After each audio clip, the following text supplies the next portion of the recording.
Hello, I show you how to hard reset on Samsung Galaxy Xcover 2. Turn off the phone.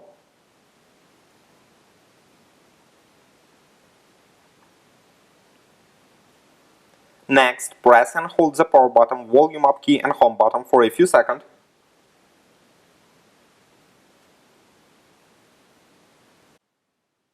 Release all button when the Android logo appears.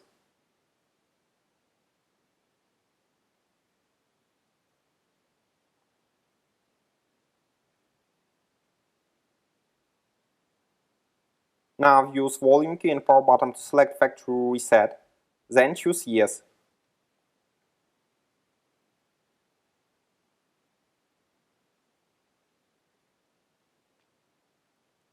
Finally click the power button. Your device will now restart successfully. The hard reset is completed now.